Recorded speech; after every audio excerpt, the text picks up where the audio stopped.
That's not accessible. But the trouble is, all the things are written in Polish. Ogron is Polish for ogre, so I'm guessing I've got that wrong. I know you can tell that I'm dripped out. Don't touch anything with your fingers. What fish is that? Bass. I should have known that. I like a bass.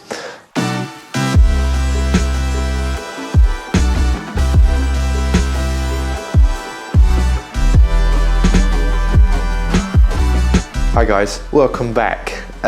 So today we're at a job in Cambridge, this beautiful house. They've just had this extension done. And basically what's happened is the customers had a builder in, started doing work, they had their own electrician. I think the builders themselves, with a lot of nagging, have actually done quite a good job. However, the electrics, so the electrician left halfway through, he decided to move to Poland. So they've been left with half complete electrics and cables dangling out, which are live and that kind of thing. This unit here was on that wall over there. I said to the customer, I've realised they've used Quinetic light switches everywhere. So I said to the customer, where are the receivers? He said, I think they were installed inside the wall.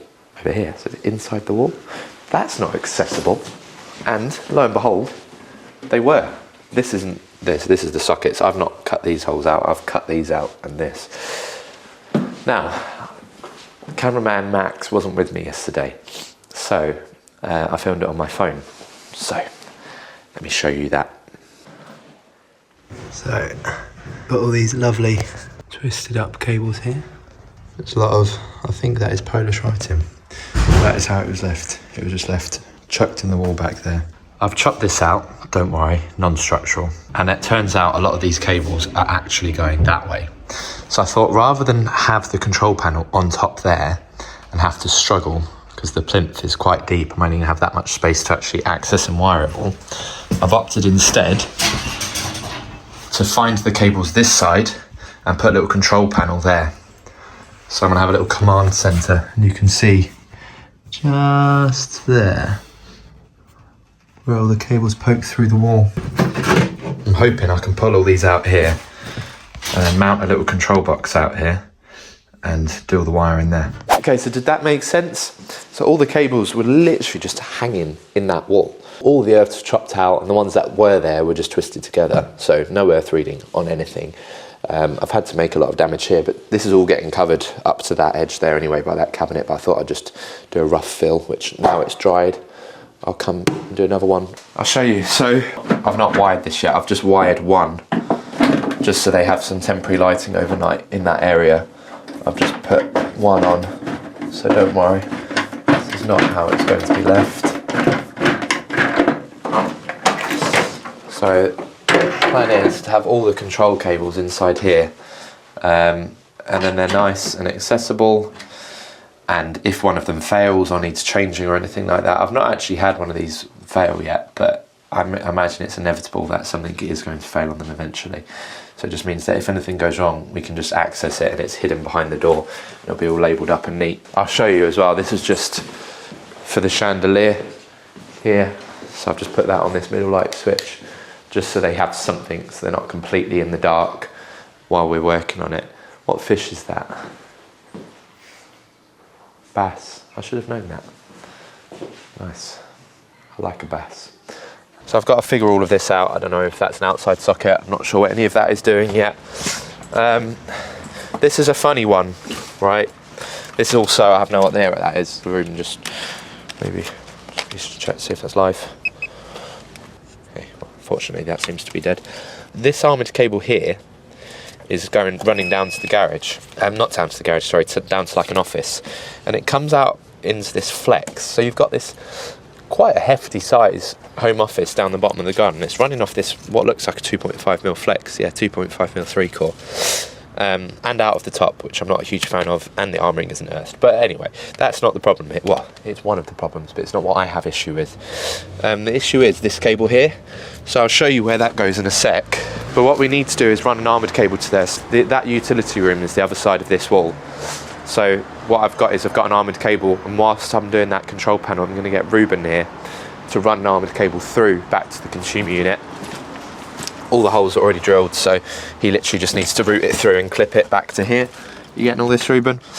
Yep. So if you just clip it back to here, and then we'll get this cable clipped as well, so that they both kind of converge and then this will all be rendered and things anyways. But we might as well do it before the rendering.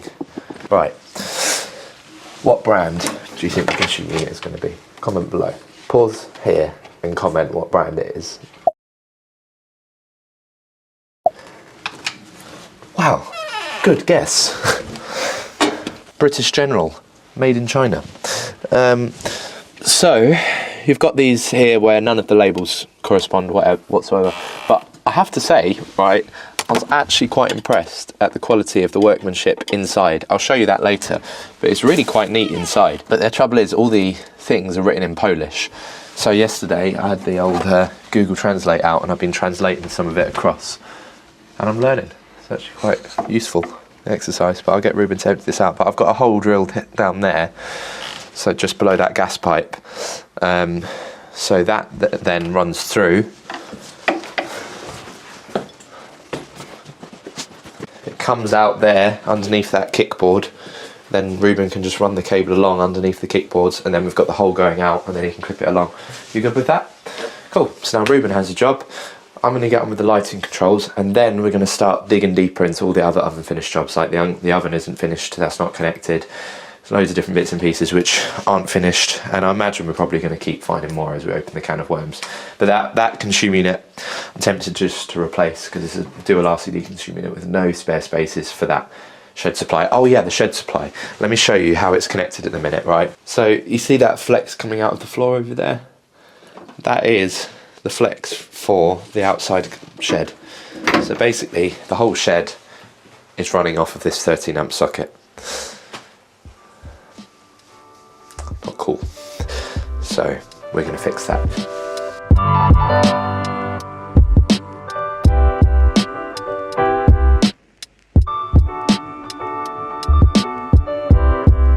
So my plan is to have this as a lighting control panel, so that everything comes back to this central point. So I've linked out all of the common terminals for line and neutral, and then I'm going to have all the loads switching off, so all the fans and things. I mean, I'd like to get some DIN rail connectors and some Wago DIN rails, however, the guy's already spent a lot on the electrical installation. I want to make it a nice job, so I'm either going to go for some DIN rail connectors, or maybe even just have like a little bank of Wagos down here. Kind of achieves the same thing. It's all inside a tooled enclosure anyway. Yeah, the plan is to have it all there, nicely labelled up, nice and clear, so that if anything fails or anything goes wrong, we can just come back to this.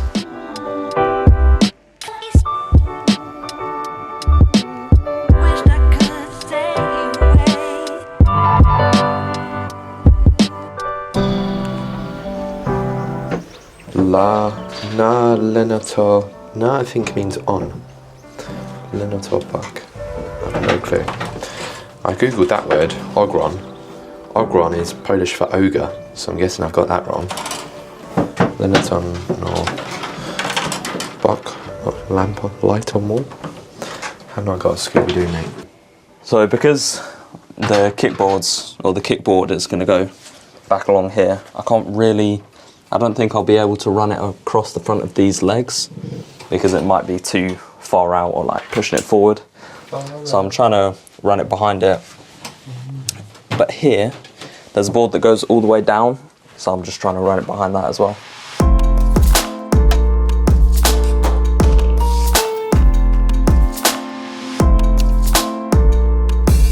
Sick bonding, bruh.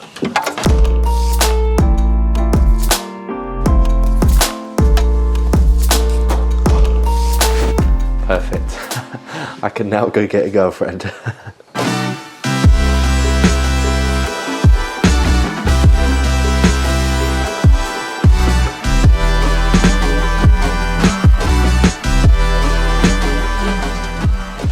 Right, so that was just these 4 spots here. Surely they want to come on together. Let me ask the customer. So I'm out here in the rain. It's starting to rain now, but I'm coming to the end of the clipping phase.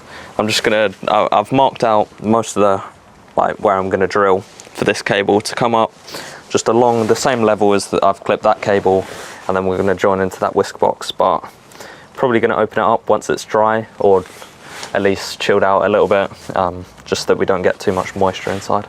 So because the floor is quite uneven here, and I can't it's not going to be very convenient to use a laser level for it. What I'm doing is I've roughly worked out where it levels out from that mortar line on the actual like normal bricks to these bricks here, and it's around about just below the center. But where I marked the first hole, I made sure to measure how high up it was, and it's about 9 centimeters. So every single one, I'm going to do 30 apart, mark them, and then go along again and just make sure it's 9 up so that it stays level the whole way through. You'll probably be alright, to be fair, just with the 25. Yeah. If you can get it tight, because these glands are really tight anyway. I keep asking not to have the North-Slow ones.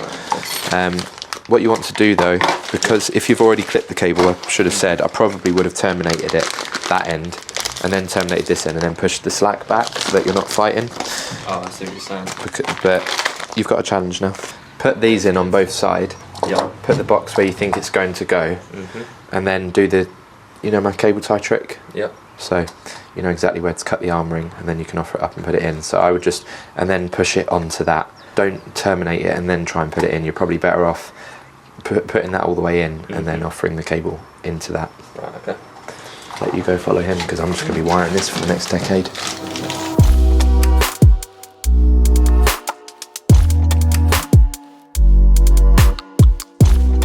Thinking if I have it around about here, I can keep the level of where I've clipped this going to the bottom, and it will also be level with that, so it won't look like it jumps up either side or jumps down either side. It will just continue to kind of like flow through. I think that'll look good.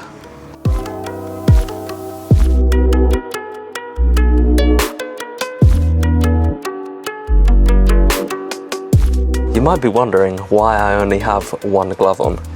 And no, it's not just fashion sense. I mean, I know you can tell that I'm dripped out, but the glove is not part of it. John has like a pack of gloves in his van. He was like, oh, did you want any? Just take them. And I took 2 and just stuck them in my pocket. I didn't really look at them. And then I took them out of my pocket today to put them on, and they're both right hands. I was like, okay, so I can either look like an absolute melt and put the right hand on my left hand, or just use one glove. So I settled for one.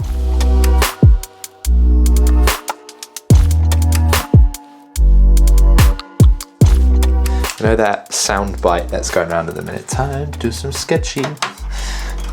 If you know, you know.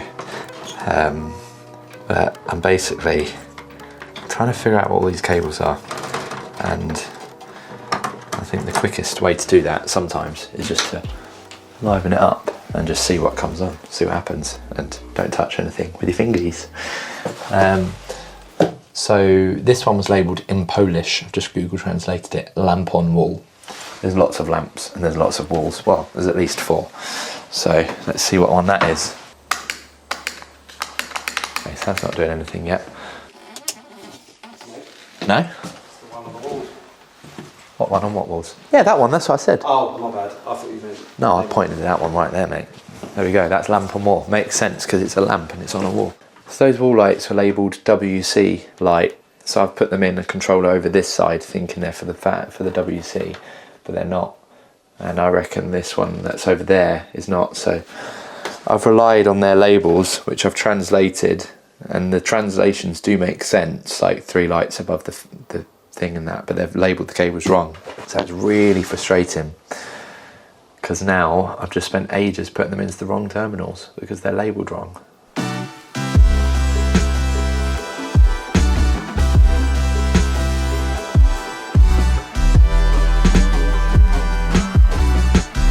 Right, so the cable's clipped. I've stripped down the SWA coming from the board side.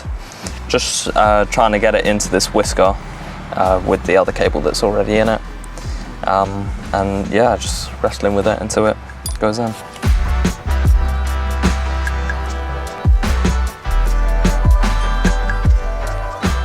I'm actually quite enjoying this, and I'm enjoying the challenge of having the Eastern European twist thrown on it. I keep on having to check all the writing, because a lot of it, I mean, you can understand a lot of it. Like, I don't think I have to have a degree in Polish to speak that. I believe Santa Claus would probably understand this because he's North Polish. Something really important to remember with this video, right, is the nationality of the person who's done the work here has got absolutely no correlation whatsoever to the skill. And what I do not want to come of this video is for all guns to come blazing against foreign workers or tradesmen or anything like that, because that has got no correlation. For every terrible European electrician you give me, I'll probably give you 5 English ones, so it's just coincidentally that he happens to have gone back to Poland. It's got nothing to do with it. And speaking of going back to Europe, I'll tell you a great way of losing a few pounds. Exit the European Union. No, I'm sorry. I don't mean to make all these dad jokes, especially about this. It's not funny. I am serious about that though, about you know, not playing the race card, because it's got nothing to do with it. The only reason I'm even mentioning it is because it is relevant, because I don't really care if he disappeared off back to Jamaica. The writing, where he's gone, has got nothing to do with it. It's just the writing is literally in Polish, so I've had Google Translate out all day.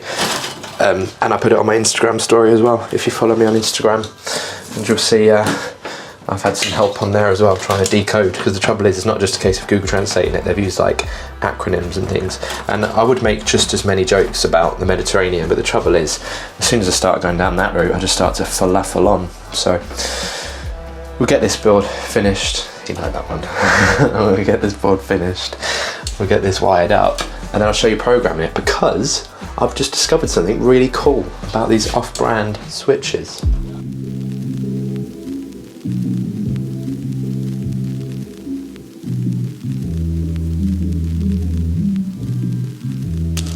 Not filming. Hey! Sorry, I can't share. No. I really think I'm sharing it. Right.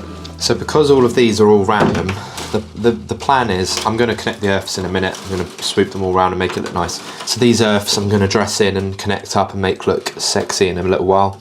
All of these were connected permanently previously before, so for now I'm going to leave them disconnected and connect them in one at a time until I figure out what they are. So I want to reset all of these. So all you do is hold it down for 10 seconds. You'll see that red light flash, and then the red light will just disappear. So when that red light disappears, that means that it's been reset. There you go, they've been reset. But what's really cool, which I've discovered today, is these Energy ones. I don't know if they're BEW's own brand or what, but I keep seeing them in BEW. But they're another brand of wireless kinetic switching. But these Energy switches work with the Quinetic, so they actually can work together, which is really cool. I didn't think that would work, which has made my job a lot easier. Let's get these paired up then. So let's do the ones that are already screwed to the wall first of all. So if we pair this one here, this is the bathroom one. So we hold it down for 3 seconds until that starts flashing. Once that is flashing, go and click the button.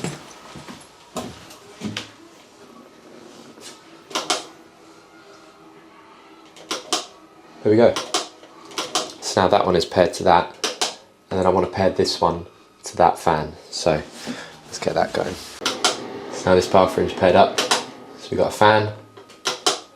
Obviously no overrun on that. Oh, I guess there's no shower, is there? Got the lights. Boom! That one does the fan on one channel, and then it does these lights here on the other channel. Right, okay. Spotlights right kitchen, spotlights left kitchen. So she wants this one to do spotlights right. Okay, so on these 2 channel, these receivers here have 2 channels. These ones have 1. So all I have to do is put it into the zone I want. So I believe that is, at the minute that's doing the fan. I'm going to change it so that it's, if you double tap it, it will change to the other zone. I'm going to put that into pairing mode, and then click. Hey, Tasty that. So now that left switch is doing over there.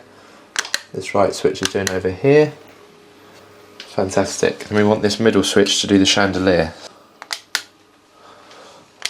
Brilliant.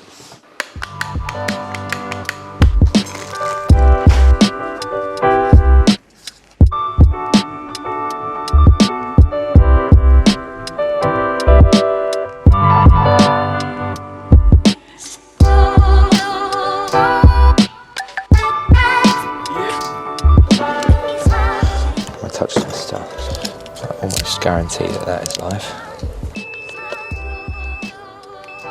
Yes, that's live.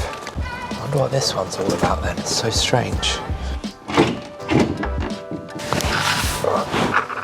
Yeah, that is the one.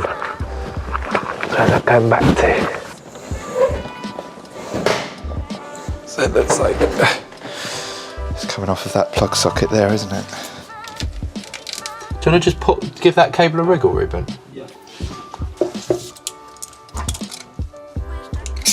Yeah, if it is cable tied to a pipe, I don't think it is the one that goes outside. Oh, it's not? No, I don't think so. Must be. You don't want that ever coming live if it's not being used to.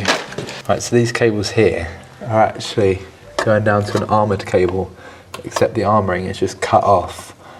And yeah, you see it's just covered in expanding foam. So the armouring has been disconnected.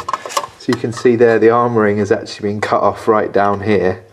And you've just got these single insulated strands coming up through there without a grommet. I think I'm just going to find another way around it. This was to control, I believe, the outside lights, but it just seems a stupid way of doing it, like running a feed out there and then running a switch line out there, which these are.